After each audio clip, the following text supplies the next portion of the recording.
नमस्कार, अपना उत्तराखंड देख रहा मेरे साथ मैं हूं शंकर दत्त पंत। खबरों की शुरुआत करते हैं। उत्तराखंड में 4 धाम यात्रा पर रोक लग गई है। अगले आदेश तक ये रोक लगी रहेगी। जानकारी के मुताबिक कोरोना को लेकर राज्य सरकार ने नई एसओपी जारी की है। आपको बता दें कि सोमवार को जारी एसओपी में सरकार ने उच्च न्यायालय की रोक के बावजूद 4 धाम यात्रा 1 जुलाई से शुरू करने का फैसला किया था, जबकि दूसरे चरण की यात्रा 11 जुलाई से होनी तय की गई थी। तो फिलहाल नई जो एसओपी जारी की गई है उसके मुताबिक यात्रा को स्थगित कर दिया गया है, जो 1 जुलाई से शुरू होने वाली थी। और अगला जब आदेश आएगा उसके बाद ही कोई फैसला यात्रा को लेकर लिया जाएगा।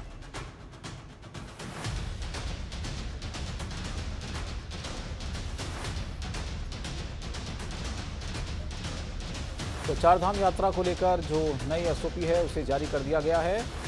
अगले आदेश तक यात्रा को रोक दिया गया है, स्थगित किया गया है। और जब तक नई एसओपी नहीं आती है तब तक आगे का कोई भी फैसला नहीं लिया जाएगा।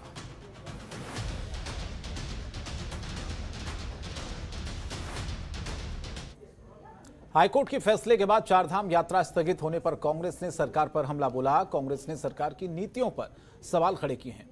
कांग्रेस प्रवक्ता गरिमा दसोनी ने बीजेपी को रोल बैक सरकार का दर्जा दे दिया। उन्होंने कहा कि सरकार 4 धाम यात्रा को लेकर गंभीर नहीं है।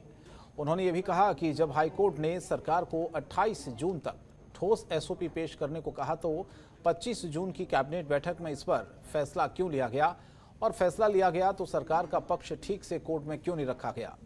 साथ ही उन्होंने ये भी कहा कि सरकार की अदूरदर्शिता का परिणाम आज पूरा प्रदेश भुगत रहा है।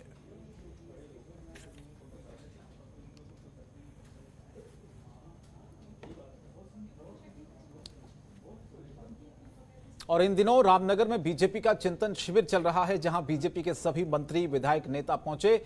उच्च शिक्षा मंत्री धन सिंह रावत ने कहा कि आपदा से निपटने के लिए हमारी सरकार पूरी तरह से तैयार है। उन्होंने यह भी कहा कि यह सरकार ने 44 गांव और 1030 परिवारों का पुनर्वास किया। मंत्री धन सिंह रावत ने बताया कि हमारी सरकार पुनर्वास के तहत हर व्यक्ति को 4 लाख मकान बनाने के लिए देती है। गौशाला की शिफ्टिंग के लिए और साथ ही साथ कैबिनेट में इस पुनर्वास नीति को संशोधित करना चाहते हैं ताकि लोगों को और राहत मिल सके। तो इसके लिए जो राशि है वो आवंटित की जाती है, चाहे गौशाला के लिए हो, बाकी चीज़ों के लिए। उन्होंने ये भी बताया कि हमारी सरकार ने एक ऐतिहासिक निर्णय लिया है। इसके तहत 2 हेलीकॉप्टर हायर किए गए हैं। तो चिंतन जो शिविर है वो फिलहाल चल रहा है। धन सिंह रावत ने सरकार की जो उपलब्धियां हैं दरअसल उसको गिनाया, और साथ ही साथ आगे किस तरह से सरकार का रोड मैप रहने वाला है, क्योंकि चुनाव बहुत नज़दीक हैं और उससे पहले चिंतन और मंथन का दौर उत्तराखंड सरकार में भी चल रहा है। लेकिन कांग्रेस हमलावर है भारतीय जनता पार्टी पर। इस चिंतन शिविर को लेकर भी कांग्रेस ने कई सारे आरोप लगाए हैं।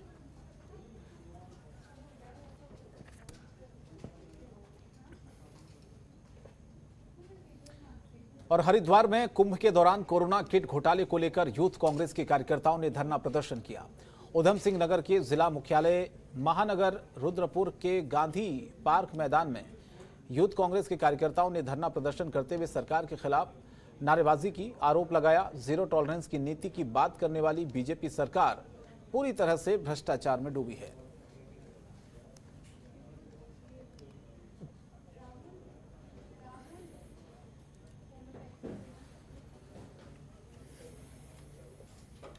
तो उधम सिंह नगर में कोरोना किट घोटाले को लेकर अब सियासत तेज हो गई है।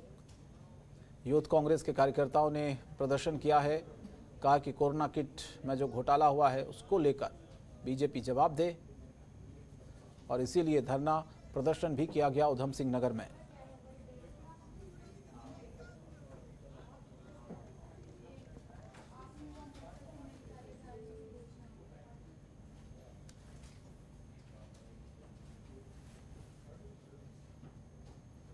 आम आदमी पार्टी युवा मोर्चा की नई कार्यकारिणी की घोषणा हो गई है। आप पार्टी युवा मोर्चा के प्रदेश अध्यक्ष दिग्मोहन नेगी ने नई कार्यकारिणी को घोषणा की है। इस कार्यकारिणी में 10 प्रदेश उपाध्यक्ष, 4 महासचिव, 6 सचिव और 4 प्रदेश प्रवक्ता बनाए गए हैं। इसके साथ ही 70 विधानसभाओं में 70 विधानसभा अध्यक्ष भी बनाए गए हैं। इन सभी दायित्वों को देने के बाद युवा मोर्चा प्रदेश अध्यक्ष ने बताया 2022 के विधानसभा चुनाव में युवाओं की बहुत बड़ी भूमिका होने जा रही है। उन्होंने कहा कि यह प्रदेश युवाओं का प्रदेश है, जहां लगभग 59% वोटर युवा हैं, जो किसी भी सरकार को बचाने में अपनी एक अहम भूमिका निभाते हैं।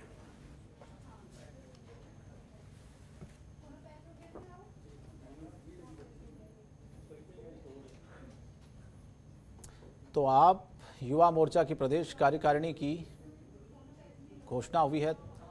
युवा तय करेंगे उत्तराखंड का भविष्य, ये कहना है आम आदमी पार्टी का। दिग्मोहन नेगी ने कहा कि उत्तराखंड का जो भविष्य है वो युवा तय करेगा और एक बड़ी तादाद में उत्तराखंड में जो युवा वोटरों की संख्या है, जिसकी चुनाव में अपनी बड़ी भूमिका होती है।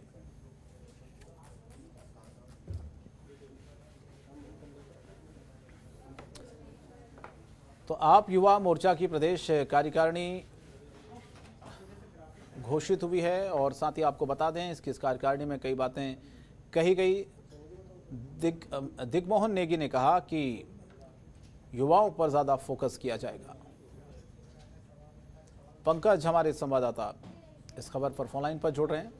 पंकज, आप युवा मोर्चा प्रदेश कार्यकारिणी घोषित हुई है और सीधा सीधा फोकस चुनाव से पहले युवाओं पर आम आदमी पार्टी का उत्तराखंड में। बिल्कुल शंकर, कहीं ना कहीं उत्तराखंड में जो युवाओं की महत्वपूर्ण भूमिका इस चुनाव में रहेगी और जो आप पार्टी है उसका उत्तराखंड में युवा मोर्चा का आज तक कार्यकारिणी नहीं थी और कोई संगठन नहीं था जो युवा जिसका प्रतिनिधित्व करते। लेकिन आज वो घोषणा हो गई है। जो अभी हाल में उनके प्रदेश अध्यक्ष बने थे युवा मोर्चा के दिग्मोहन सिंह नेगी, उन्होंने आज अपनी कार्यकारिणी की घोषणा की और इसमें लगभग 24 जो उपाध्यक्ष सचिव समेत 24 पदाधिकारी उन्होंने घोषित किए, साथ में जो 70 विधानसभा है सभी के अध्यक्ष घोषित किए हैं और जिलाध्यक्ष घोषित किए हैं। तो कहीं ना कहीं अब जो कांग्रेस जो आम आदमी पार्टी है वो पूरे चुनावी मोड में दिखती है। और शंकर, एक बात बहुत खास थी कार्यकारिणी में कि इन्होंने अधिकतर उन युवाओं को जोड़ा है जो छात्र राजनीति से जुड़े हुए हैं, जो छात्र संगठनों से जिन्होंने चुनाव लड़ा है। खासकर यहाँ पे एक आर्यन संगठन है जिसका जो बहुत कम समय जिसका हुआ, लेकिन उससे कई जो कॉलेज है उसके प्रतिनिधित्व रहा है। जैसे डीएवी में उनका प्रतिनिधित्व है, गढ़वाल यूनिवर्सिटी में, अन्य यूनिवर्सिटी में उनका अच्छा छात्र संगठन है, उसको यहाँ पे तवज्जो दी है। उससे काफी जो पूर्व अध्यक्ष हैं, महासचिव है, उनको यहाँ पे जगह मिली है। ऐसे ही कुछ और जो यहाँ पे जो चुनाव लड़ चुके हैं युवा, उनको भी स्थान मिला है। जैसे देवप्रयाग विधानसभा से गणेश भट्ट हैं, वो पिछली विधानसभा में भी चुनाव लड़े थे, उनको भी उपाध्यक्ष बनाया गया। तो कहीं ना कहीं अब युवाओं के ऊपर जो फोकस है वो आम आदमी पार्टी का है कि किस तरीके से संगठन को बनाए, क्योंकि जो युवा होते हैं वो सबसे आगे होते हैं किसी भी प्रचार प्रसार के लिए और किसी भी आंदोलन के लिए सबसे आगे युवा होते हैं। तो अपने संगठन को मजबूती देने के लिए बड़ा कदम यहाँ पे आम आदमी पार्टी ने उठाया है। लेकिन पंकज, उत्तराखंड में तो एक बार भारतीय जनता पार्टी, एक बार कांग्रेस, ये लंबे समय से चला रहा है। आम आदमी पार्टी लगातार कोशिश कर रही है, पहली बार वो चुनावी मैदान में इस बार है। आप कह रहे हैं कि युवाओं पर फोकस इस बार आम आदमी पार्टी कर रही है। कौन सी ऐसी उम्मीद है आम आदमी पार्टी को उत्तराखंड में, जो कि इस बार आम आदमी पार्टी के जो कार्यकर्ता हैं, नेता हैं, बार बार इस बात को कह रहे हैं कि इस बार परिवर्तन उत्तराखंड में होने वाला है? देखिए शंकर, अगर देखा जाए तो कहीं ना कहीं उत्तराखंड में तीसरा विकल्प नहीं है और भाजपा कांग्रेस से कहीं ना कहीं मोह भंग जरूर इस टाइम पे युवाओं का हो रहा है, लोगों का हो रहा है। क्योंकि बहुत सारी जो अगर हम बात करें नीतियों की बात करें तो उत्तराखंड की कोई भी ठोस नीति नहीं बनी। तो इस टाइम पे हर किसी का कुछ न कुछ बदलाव होने का मन है और कहीं ना कहीं जिस तरीके से आम आदमी पार्टी तैयारी कर रही है और उन्होंने जिस तरीके से संगठन को मजबूती कर रही है, जैसे उन्होंने कर्नल कुठियाल को अपना यहाँ पे सीएम उम्मीदवार फोकस कर रहे हैं, तो कर्नल कुठियाल की अपनी अलग छवि है। ऐसे ही अन्य जो लीडर उन्होंने जोड़े, तो कहीं ना कहीं उनकी छवि भी अलग है। और अब जो युवाओं को जोड़ने का एक प्रयास है, तो कहीं ना कहीं एक मोर्चा बन सकता है। जो अभी तक के समीकरण अगर शंकर मैं कहूँ तो कहीं ना कहीं आम आदमी पार्टी अपना समीकरण बनाते नजर आ रही है इस समय पे, राजनीतिक समीकरण, और कुछ समीकरण बिगाड़ते भी आ रही है। जैसे कि कई सीट ऐसे हैं जहाँ पे उन्होंने जिन लोगों को जोड़ा है, अगर वो भले जीते ना, पर वो जीत का अंतर कम रहेगा और उनके उनको कहीं ना कहीं ये तो भाजपा की रणनीति खराब करेंगे, ये तो कांग्रेस की रणनीति खराब करेंगे। तो कहीं ना कहीं एक विकल्प जो तीसरा मोर्चा कहा जा रहा है वो यहाँ पे देखने को मिल रहा है। यूकेडी कहीं ना कहीं इस समय पे पिछड़ रही है आम आदमी पार्टी के आने से। तो ये कहा जा सकता है कि 22 में एक दिलचस्प यहाँ पे चुनाव होगा, कड़ी टक्कर तीनों पार्टियों की होगी आपस में। बहुत बहुत धन्यवाद पंकज इस तमाम जानकारी के लिए। आगे बढ़ते हैं, कुछ और खबरें आपको दिखाते हैं। गन्ना राज्य मंत्री यतीश्वरानंद ने अधिकारियों के साथ बैठक कर कड़े निर्देश दिए हैं। मंत्री ने किसानों को अधिक से अधिक प्रशिक्षण देने की बात करते हुए अधिकारियों को नसीहत दी है कि किसी भी अधिकारी को लापरवाही पर बख्शा नहीं जाएगा। गन्ना राज्य मंत्री यतीश्वरानंद ने काशीपुर में गन्ना एवं विकास संस्थान में गन्ना अधिकारियों और विशेषज्ञों के साथ एक बैठक की है। अधिकारियों को गन्ने की पैदावार को बढ़ाने और नई किस्म के गन्ना बीजों से किसानों को प्रशिक्षण देने की बात कही गई है। मंत्री ने यह भी कहा कि नई किस्म के गन्ने के उत्पादन को बढ़ावा दिए जाने से किसानों को इसका अधिक लाभ भी होगा और अधिक चीनी का उत्पादन भी होगा। उन्होंने यहां बेहतर प्रशिक्षण में ज़्यादा से ज़्यादा किसानों की भागीदारी पर जोर देते हुए कहा कि किसानों को यदि सही प्रकार से प्रशिक्षण मिलेगा तभी किसानों को इसका बेहतर लाभ मिल सकेगा। मंत्री ने आगे कहा कि लगातार गन्ने का क्षेत्रफल घट रहा है, जो चिंता का विषय बना हुआ है। गन्ना किसान लगातार गन्ने की खेती से मुंह मोड़ता जा रहा है, जिसके लिए विभागीय अधिकारियों की जिम्मेदारी भी बढ़ जाती है कि वो किसानों को गन्ने की खेती के प्रति जागरूक करें और गन्ने की पैदावार करने के लिए उन्हें प्रोत्साहित करें।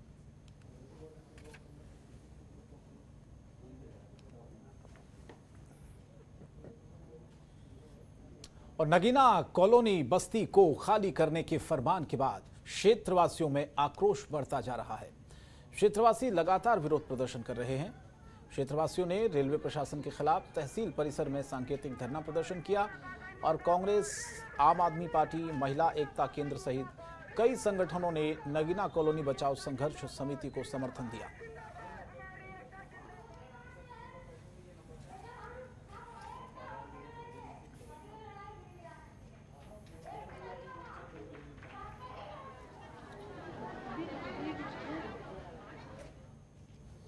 और बंगलौर कोतवाली क्षेत्र के कुरान गांव में भट्टा माली की बदमाशों ने गोली मार दी।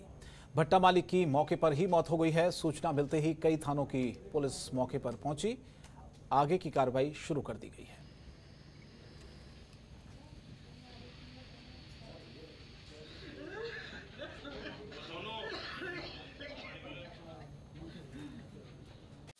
खबरों के निष्पक्ष विश्लेषण के लिए सब्सक्राइब करें जनतंत्र TV and press the bell icon. Never miss any update.